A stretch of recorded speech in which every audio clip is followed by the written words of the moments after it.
Bill Kephart was the prosecutor in both trials. Yeah. And he then became a judge at some point. Sure did. He did, of course. Why not, you know? Just so many things, and we've touched on this, but the Vanity Fair wrote this article about him specifically, and they talked to a bunch of people, and they described in the DA's office it was a win by all costs kind of culture, and when they described that time, that's when he was just starting his career. So I can see, like, he's like, gotta win. Well, he was elected based off of that, so he did win. He was based on his convictions, which he touted, and that helped him to be a judge. Yep, that's the incentives we were talking about earlier. It doesn't get justice, it creates more victims, really. That's right.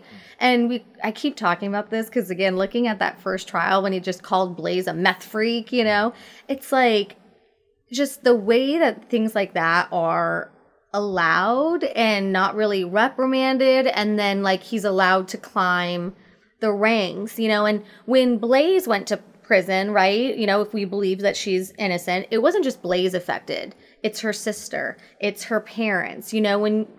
Whether or not a criminal is innocent or guilty, criminal convictions ripple through decades and generations.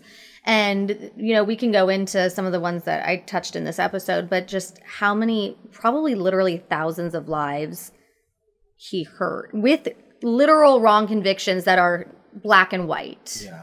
So in 2002, which was the same year as Blaze's first trial, this is real, he choked a defendant on the stand. And I'm not like, he literally choked a defendant. He says he was trying to show the jury how the defendant had strangled somebody. The Supreme Court said a witness who testifies, you know, has a lot to be fearful of, but being assaulted shouldn't be one of them, you know, like right. It's just crazy. And then I had this, I showed a clip too of him talking to a woman that he postponed her sentencing, and he was like, if you come back married, you know, maybe I won't charge you as a felon. Guess what? She comes back married, still charges her as a felon. And even on tape, he's like, do you feel like I coerced you? Like, it's like, what is happening? Yeah. Because he went through his, you know, as his career as a prosecutor, and then he rose to judge, and he was over. So prosecutor, of course, like, he doesn't make the decisions for the case. You know, he makes the decisions for what the prosecution's going to present, you know. But so, yeah, he had a huge impact on convictions. But think about what he was doing up there from the bench. Yeah. It's like another quote from, and I don't remember what case this was, but this like beautiful quote from the Nevada Supreme Court. And they said something like, the DA's office keeps sending us Kephart cases that we have to fix. Wow. You know, and at what point is it like, can they pull him? Like, there seems to be like no recourse for a prosecutor who acts bad or a judge who acts bad. They get a slap on the wrist. Well, I mean, these judges are elected by the people, right? So I don't know if the voters aren't doing their research. I don't know if there was just no opposition. I think that when judges are on the ballots, there is not a lot of info ever about, judges. We have dug into this case for months, years now, so it's easy to, you know, sure. But I don't think that that's so easy to do for every judge or every prosecutor is kind of what I think. And so maybe there needs to be like some sort of like state.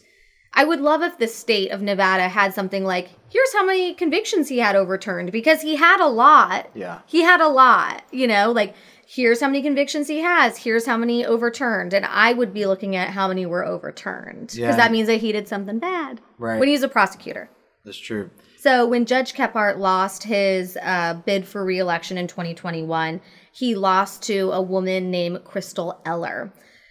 After he lost and she won, shortly after, she was served with a subpoena, okay? And whether or not, I'm not getting into whatever she did or didn't, right? But she makes a comment. She says, Bill Kephart is behind this.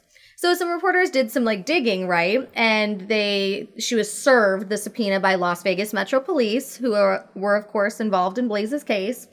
And the Metro says, well, we were told by the DAs to serve this. And so it kind of, and I just think it's so funny because it kind of goes to this theme that we've been talking about where the DA's office is working with the police, working with the judges, you know, and her argument was, and so the reason she says that is because they had a debate even before the election. And he said, just wait to see what's coming for her. Okay. And she's like, how would he have known? Of course he knew, you know, so some sort of like a conspiracy theory between them. And I just thought that was very interesting for a judge-elect to publicly call out another judge. Yeah, I don't hear about that much. It's juicy stuff, right? One other thing that was in this episode, which I thought was very interesting, is Michelle Revelle told me that especially after Blaze's second trial, when they were fighting, that's when really things ramped up for Blaze on the outside. Her habeas corpus petition, like she had hundreds of thousands of supporters. 225,000 people signed a petition asking the DA's office to test DNA. She had huge support. And Michelle told me that she would look out, her office faces the street, and she would look out and there would be a cop car sitting there in front of her house. And she's like, I don't know what they were doing there, but she's always maintained that it was intimidation. Yeah. You know, the next episode we'll get back to what's happening with Blaze. All right. Yeah.